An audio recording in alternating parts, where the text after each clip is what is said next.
શારદીય નવરાત્રિમાં માં દુર્ગા હાથી પર સવાર થઈને આવશે. માતાનો અમૃત વર્ષા આ 5 રાશિઓ પર વરસાવશે. હા મિત્રો, તમને જણાવી દઈએ કે હવે ખૂબ જ ટૂંક સમયમાં માતા આદિશક્તિ, દુષ્ટતાનો નાશ કરનારી માતા મહામાઈ માતા દુર્ગાનું શુભ આગમન પૃથ્વી પર થવાનું છે. હા મિત્રો, હવે માતાના શુભ આગમન સાથે આખી પૃથ્વી ખુશીઓથી ભરાઈ જશે, કારણ કે માતા હાથી પર સવાર થઈને આવવાની છે, જેના કારણે માતા પૃથ્વીના ઉત્સાહ અને ખુશીની લહેર લઈને પૃથ્વી પર આવી રહી છે. તે જ માતા ખૂબ જ ટૂંક સમયમાં સ્વર્ગ દ્વારા પૃથ્વી પર પ્રવેશ કરશે, જેથી માનવ જીવન અને દેશ અને દુનિયાને સુખ અને શાંતિનો સંદેશ આપી શકાય. તો મિત્રો, તમારે આ વિડિયોમાં અંત સુધી રહેવું જોઈએ, કારણ કે આ વિડિયો તમારા બધા લોકો માટે ખૂબ જ ખાસ બનવાનો છે. માતાના શુભ આગમન સાથે 12 માંથી 5 રાશિઓ ખાસ અસર કરશે. 5 રાશિઓ માતાને ખૂબ જ પ્રિય હશે. મિત્રો, હિન્દુ ધર્મમાં દર વર્ષે નવરાત્રિનો તહેવાર વિશેષ મહત્વ ધરાવે છે. અશ્વિન મહિનામાં ઉજવાતી શારદીય નવરાત્રિ એ દેવી દુર્ગાની પૂજા અને તેમના 9 સ્વરૂપોની પૂજાનો તહેવાર છે. મિત્રો, આ વખતે નવરાત્રિ 22 સપ્ટેમ્બર 2025થી શરૂ થશે અને 22 ઓક્ટોબર 1925ના રોજ સમાપ્ત થશે. અને ખાસ વાત એ છે કે ચતુર્થી તિથિમાં વધારો થવાને કારણે આ વખતે નવરાત્રિ 10 દિવસની રહેશે. ખાસ કરીને આ વર્ષે માં દુર્ગા હાથી, ગજ પર સવાર થઈને પૃથ્વી પર આવશે. જ્યોતિષીઓના મતે માતા રાણીનું હાથી પર સવાર થઈને આગમન સુખ, સમૃદ્ધિ અને પ્રગતિનું પ્રતીક છે. તે દર્શાવે છે કે દેશ અને ઘરમાં ધનની કોઈ કમી રહેશે નહીં. આવા પ્રસંગે ઘટસ્થાપન અને પૂજાનો શુભ સમય ખૂબ જ મહત્વપૂર્ણ માનવામાં આવે છે. મિત્રો, આ વર્ષે પ્રતિપદા તિથિ 22 સપ્ટેમ્બરના રોજ બપોરે 1:23 વાગ્યાથી 23 સપ્ટેમ્બરના રોજ સવારે 2:55 વાગ્યા સુધી રહેશે અને ઘટસ્થાપનનો શુભ સમય સવારે 6:09 થી 8:06 વાગ્યા સુધી રહેશે. મિત્રો, આ ઉપરાંત અભિજીત મુહૂર્ત સવારે 11:49 થી બપોરે 12 વાગ્યા સુધી છે. ઘટસ્થાપનનો કુલ સમયગાળો લગભગ 49 મિનિટનો છે. આ વખતે માં દુર્ગાના હાથી પર સવાર થવાના શુભ આગમનને કારણે માં દુર્ગા 5 રાશિઓ માટે સુખ અને સમૃદ્ધિના દ્વાર ખોલવા જઈ રહી છે. હા મિત્રો, નવરાત્રિ પર માતા રાણીનો શુભ સંયોગ પણ બનવા જઈ રહ્યો છે. આ સમય દરમિયાન શારદીય નવરાત્રિ દરમિયાન ચંદ્ર મંગળ સાથે યુતિ કરશે, જેના કારણે ચંદ્રમંગળ યોગ બનશે. તેને મંગળ ગૌરી યોગ, મહાભાગ્ય યોગ પણ કહેવામાં આવે છે. આ દિવસે આ યોગ બનવાને કારણે 5 રાશિઓ પર માં ગૌરીનો આશીર્વાદ રહેશે, જેના કારણે 5 રાશિઓનો ભંડાર ખુલશે. હા મિત્રો, આ નવરાત્રિથી માં દુર્ગા આ 5 રાશિઓના દુઃખ દૂર કરવા આવી રહી છે. માં દુર્ગા સુખ અને સમૃદ્ધિ સાથે આવવાની છે. તો મિત્રો, તમારે આ વિડિયોને અંત સુધી જોવો જોઈએ અને જો તમને વિડિયો ગમે છે તો ચેનલને સબસ્ક્રાઇબ કરો. તેમજ માં દુર્ગાના સાચા ભક્તોએ સાચા હૃદયથી જય માં અંબે ગૌરીનો જાપ કરવો જોઈએ. કોમેન્ટ બોક્સ, જેથી માં અંબેના આશીર્વાદ તમારા બધા લોકો પર હંમેશા રહે. તમારા જીવનમાં આવતી બધી સમસ્યાઓ દૂર થઈ જશે. જો અંબે ગૌરીની કૃપાથી તેનો અંત આવી શકે તો મિત્રો, ચાલો જાણીએ તે 5 ભાગ્યશાળી અને ભાગ્યશાળી રાશિઓ વિશે જેના પર માં દુર્ગા હાથી પર સવાર થઈને આગમન કરવાથી આ 5 રાશિઓ માટે ખૂબ જ પ્રિય બનશે. નંબર 1, વૃષભ. ચાલો આપણે વૃષભ રાશિના લોકોને જણાવીએ કે શારદીય નવરાત્રિ પર માં દુર્ગા હાથી પર સવાર થઈને વૃષભ રાશિના લોકો માટે ખૂબ જ શુભ રહેશે. હા મિત્રો, વૃષભ રાશિના લોકોને જગત જનની માતા ગૌરીના ખાસ આશીર્વાદ મળવાના છે. હા મિત્રો, જેના કારણે હવે તમારા ભાગ્યના તારા ચમકવા જઈ રહ્યા છે. માતા ગૌરીની કૃપાથી હવે તમારું ભાગ્ય ખુલવા જઈ રહ્યું છે. તમે ઘણા સમયથી પરેશાન હતા, પરંતુ હવે તમારી સમસ્યાઓનો પણ અંત આવવાનો છે. સપ્ટેમ્બર મહિનામાં નવરાત્રિના પહેલા દિવસથી તમારા ભાગ્યમાં કેટલાક ફેરફારો આવવા લાગશે. હા, વૃષભ રાશિના લોકો, જેના કારણે તમારા જીવનની બધી સમસ્યાઓ દૂર થઈ જશે. આગમન સાથે માતા ગૌરી, દેવી લક્ષ્મી તમારા ઘરમાં નિવાસ કરશે, જેના કારણે ધનમાં જબરદસ્ત વધારો થશે અને તમારા બધા કામ પૂર્ણ થતા જોવા મળશે. સાથે સાથે દુનિયાની સાથે માતાના મહાન સ્વરૂપ માં દુર્ગાના આશીર્વાદથી વૃષભ રાશિના લોકોના વ્યવસાય અને વ્યવસાયમાં પણ વૃદ્ધિ થશે. જે લોકો નોકરી કરે છે તેમને તેમના પદમાં પ્રમોશન મળશે. જે લોકો વિદેશમાં નોકરી કરવા અથવા અભ્યાસ કરવા માંગે છે, તેમને વિદેશમાં નોકરી અને અભ્યાસ મળવાની શક્યતા છે. આ સાથે આ રાશિના લોકોની આવકમાં વધારો થશે. જે લોકો ઉદ્યોગપતિ છે, તેમના વ્યવસાયમાં વધુ નફો થવાની શક્યતા છે. તમે તમારા બધા કાર્ય સફળતાપૂર્વક પૂર્ણ કરશો. જગત જનની માતા ગૌરીના આશીર્વાદ તમારા પર છે, વૃષભ રાશિના લોકો. જેના કારણે માતા રાણીના શુભ આગમન સાથે તમારા બધા દુઃખ અને મુશ્કેલીઓનો અંત આવશે. તમારા અંગત જીવનમાં ચાલી રહેલી સમસ્યાઓ પણ હવે તમારા ઘરમાંથી નીકળી જશે. તમારા બાળકોને પણ માતા રાણીના આશીર્વાદ મળશે. ઉપરાંત, જો આપણે વૃદ્ધોના સ્વાસ્થ્યની વાત કરીએ તો તેમના સ્વાસ્થ્યમાં કેટલીક સમસ્યાઓ જોવા મળશે. તમે કોઈ ખાનગી કેન્દ્રમાં જઈને ડોક્ટરની સલાહ લઈ શકો છો. માતા રાણીના આશીર્વાદ ચાલુ છે. તમે બધા. નંબર 2, વૃશ્ચિક. બધા વૃશ્ચિક રાશિના જાતકો માટે અમે તમને જણાવી દઈએ કે આ નવરાત્રિ ઘણી રીતે ખાસ રહેવાની છે. હા મિત્રો, માતા રાણીના આશીર્વાદથી તમને તમારા જીવનસાથીનો સંપૂર્ણ સહયોગ મળશે.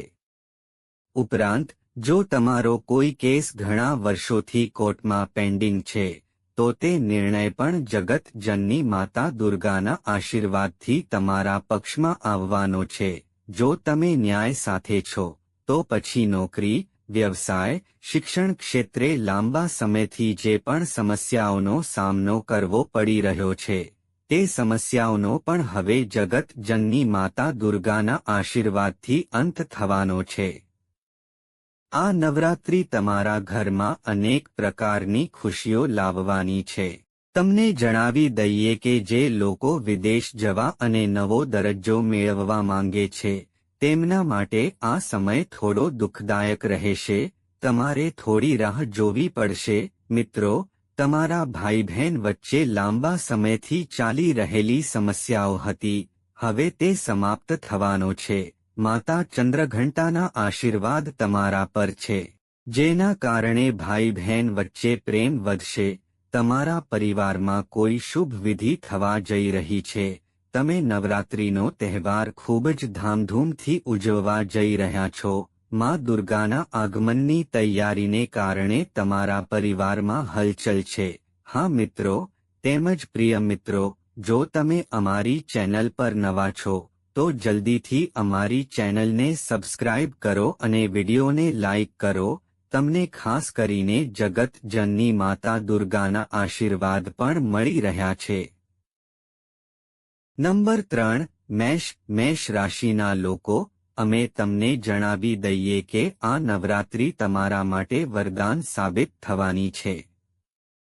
હા મિત્રો, આ નવરાત્રિમાં જગત જનની માતા બ્રહ્મચારિણીના આશીર્વાદ તમારા પર રહેવાના છે, જેના કારણે તમારું દુર્ભાગ્ય પણ નવો રંગ લાવશે. તમે નવી ઊંચાઈઓ પ્રાપ્ત કરશો. આ સાથે તમે જે પણ કાર્યમાં હાથ લગાવશો તેમાં તમને સફળતા મળશે. માતા બ્રહ્મચારિણીના આશીર્વાદથી તમને રોજગારમાં જબરદસ્ત વધારો થવાનો છે. નવરાત્રિનો 9મો દિવસ તમારા માટે ખૂબ જ ખાસ રહેવાનો છે. ઉપરાંત તમને વ્યવસાયમાં મોટો નફો મળવાનો છે. દેવીના આશીર્વાદથી તમે કંઈક નવું કરવાનું વિચારી રહ્યા છો. ઉપરાંત હું તમને જણાવી દઈએ કે આ નવરાત્રિમાં તમને તમારા પુત્ર તરફથી એક ખૂબ જ સારા સમાચાર સાંભળવા મળશે, જે તમારા હૃદયને ખૂબ જ ખુશ કરશે. તમે માંગલિક કાર્ય માટે ક્યાંક યાત્રા પર પણ જઈ શકો છો. દેવીના દર્શન કરવાની ઈચ્છા તમારા મનમાં રહે છે. હા મિત્રો, આ સાથે જે લોકો વિદેશમાં કામ કરવાનું સ્વપ્ન જોઈ રહ્યા છે અને તેના માટે સખત મહેનત કરી રહ્યા છે, તેઓ પણ સફળતા મેળવી શકે છે. તમને વ્યવસાયના ક્ષેત્રમાં પણ ઘણો ફાયદો થઈ શકે છે. તમને તમારી પ્રતિભાથી કોઈ મોટો પ્રોજેક્ટ અથવા ઓર્ડર મળી શકે છે. આર્થિક સ્થિતિ પણ સારી રહેવાની છે. મિત્રોની મદદથી તમે ઘણા પૈસા કમાઈ શકો છો. સ્વાસ્થ્ય સારું રહેવાનું છે, પરંતુ બદલાતા હવામાનમાં થોડી કાળજી રાખવાની જરૂર છે. તમને શારીરિક સમસ્યાઓથી રાહત મળી શકે છે. આ નવરાત્રિમાં માતા બ્રહ્મચારિણીના આશીર્વાદ ખાસ કરીને તમારા પર, મેષ રાશિના લોકો પર છે. અંક 4. મીન રાશિના બધા લોકો માટે દેવી દુર્ગાના વિશાળ સ્વરૂપના આશીર્વાદ તમારા પર હાથી પર દેવીના શુભ આગમન સાથે મળી રહ્યા છે. આના કારણે તમને લાંબા સમયથી ચાલી રહેલી આર્થિક સમસ્યાઓમાંથી રાહત મળશે અને તમે તમારા અંગત જીવનમાં ઘણી પ્રગતિ કરશો. આ સાથે તમારા પરિવારમાં ચાલી રહેલી સમસ્યાઓનો પણ અંત આવશે. દેવી દુર્ગાના આશીર્વાદથી તમારો દિવસ બદલાવાનો છે. શિક્ષણ ક્ષેત્ર સાથે સંકળાયેલા લોકોને કેટલીક અવરોધોનો સામનો કરવો પડી શકે છે. પરંતુ સમય આવે તે પહેલાં તમે તે અવરોધોને સરળતાથી ઉકેલી શકો છો. હા, મીન રાશિના લોકો, આ સાથે જો તમે લાંબા સમયથી રોજગાર શોધી રહ્યા છો, તો હવે તમને દેવી રાણીનો આશીર્વાદ મળવાનો છે, જેના કારણે તમને ખૂબ જ સારી નોકરી મળવાની છે જેમાં તમે ઘણી પ્રગતિ કરશો અને નફો મેળવશો. નોકરી કરતા લોકોની વાત કરીએ તો આ નવરાત્રિમાં પ્રમોશનની શક્યતા છે અને પગારમાં જબરદસ્ત વધારો થવાનો છે. મિત્રો, જે લોકો લાંબા સમયથી બાળકની ઈચ્છા રાખતા હતા, હવે તેમનો અપ્રાપ્ય ખોળોમાં દુર્ગાના આશીર્વાદથી ભરાઈ જવાનો છે. હવે માં દુર્ગા તેમને ખૂબ જ સારા સમાચાર આપવાના છે. મિત્રો, એમ કહેવું ખોટું નહીં હોય કે આ નવરાત્રિ મીન રાશિના લોકોના જીવનમાં ખૂબ જ સારા સમાચાર લઈને આવશે. ઉપરાંત જો આપણે સ્વાસ્થ્યની વાત કરીએ તો વૃદ્ધોના સ્વાસ્થ્યમાં સુધારો થશે અને તમે તમારી બધી શક્તિથી માતાના કાર્યોમાં ભાગ લેશો. તમે જરૂરિયાતમંદોને પણ ખૂબ મદદ કરશો, જેના કારણે તમને તેમના આશીર્વાદ પણ મળશે. મીન રાશિના લોકો, જો તમારા મનમાં કોઈ ઈચ્છા હોય તો તમે માતાના મંદિરમાં જઈ શકો છો, ફક્ત ચુનરી ચઢાવી શકો છો અને પ્રાર્થના કરી શકો છો. માતા આ નવરાત્રિમાં તમારી પ્રાર્થના ચોક્કસ સ્વીકારશે. માતા દુર્ગાના આશીર્વાદ તમારા પર છે. નંબર 5. મિથુન. તમને જણાવી દઈએ કે આ શારદીય નવરાત્રિ પર મિથુન રાશિના લોકો પર માતા કુષ્માંડાનો આશીર્વાદ રહેશે. હા મિત્રો, એવું કહેવાય છે કે જે લોકો પર માતા કુષ્માંડાનો આશીર્વાદ હોય છે, તેમની આર્થિક સમસ્યાઓનો અંત આવે છે અને તેમના ઘરમાં દેવી લક્ષ્મીનો વાસ થાય છે. હવે તમારી બધી સમસ્યાઓ માતા કુષ્માંડાના આશીર્વાદથી સમાપ્ત થવા જઈ રહી છે. હવે તમને કોઈ સારા સમાચાર મળવાના છે. આ નવરાત્રિમાં લોકોના લગ્નમાં પણ પૂજા થઈ રહી છે. હવે તેમની બધી સમસ્યાઓ માતા કુષ્માંડાના આશીર્વાદથી સમાપ્ત થવા જઈ રહી છે.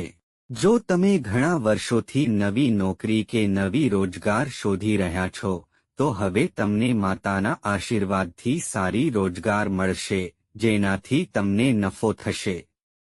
તમારા ઘરમાં કૌટુંબિક મતભેદો પણ સમાપ્ત થશે. આ સાથે વ્યવસાય કરતા લોકોને આ સમય દરમિયાન કમાણી કરવાની ઘણી મોટી તકો મળશે અને આનાથી તમારી આવકમાં વધારો થશે. આ સાથે વિદ્યાર્થીઓમાં કંઈક નવું શીખવાની ઈચ્છા તેમને શિક્ષણ પર વધુ ધ્યાન કેન્દ્રિત કરવા માટે પ્રેરિત કરશે. ઉપરાંત આ સમય દરમિયાન ઘરમાં તમારું માન વધશે, લોકો તમારી વાતોથી પ્રભાવિત થશે અને તમે સમાજમાં જાણીતા થશો. મિથુન રાશિના જાતકો, તમને જણાવી દઈએ કે જગત જનની માતા કુષ્માંડાના આશીર્વાદથી તમે લાંબા સમયથી અટકેલા પૈસા પાછા મેળવી શકો છો. આ સાથે તમે ભવિષ્ય અંગે મોટો નિર્ણય લઈ શકો છો. તમને વ્યવસાયમાં ઘણો નફો પણ મળી શકે છે. થોડા આશાવાદી બનવાનો પ્રયાસ કરો, તે આવનારા સમયમાં તમારા માટે ફાયદાકારક સાબિત થઈ શકે છે. મિથુન રાશિના જાતકો, એમ કહેવું ખોટું નહીં હોય કે આ નવરાત્રિ માતા કુષ્માંડાના આશીર્વાદ તમારા માટે ખૂબ જ ખાસ રહેવાના છે. તો મિત્રો, આ 7 પવિત્ર રાશિઓ હતી જેમને માં દુર્ગાનો આશીર્વાદ મળવાનો છે. આ સાથે રશિયનો માં દુર્ગાને ખૂબ જ પ્રિય બનવાના છે. તો મિત્રો, તમને આ માહિતી કેવી લાગી, અમને કોમેન્ટ બોક્સમાં જણાવો. ઉપરાંત કોમેન્ટ બોક્સમાં સાચી ભક્તિ અને શ્રદ્ધાથી માં દુર્ગાના નામનો જાપ કરો અને તમારા હૃદયથી વિડીયોને લાઇક કરો, ચેનલને સબસ્ક્રાઇબ કરો અને તેને તમારા મિત્રો સાથે શેર કરો જેથી માં દુર્ગાના આશીર્વાદ હંમેશા બધા જાટો પર રહે અને જીવનમાં આવતી બધી સમસ્યાઓ માતાના આશીર્વાદથી એક ક્ષણમાં સમાપ્ત થઈ શકે. તો મિત્રો, આગામી વિડીયોમાં મળીશું. આભાર.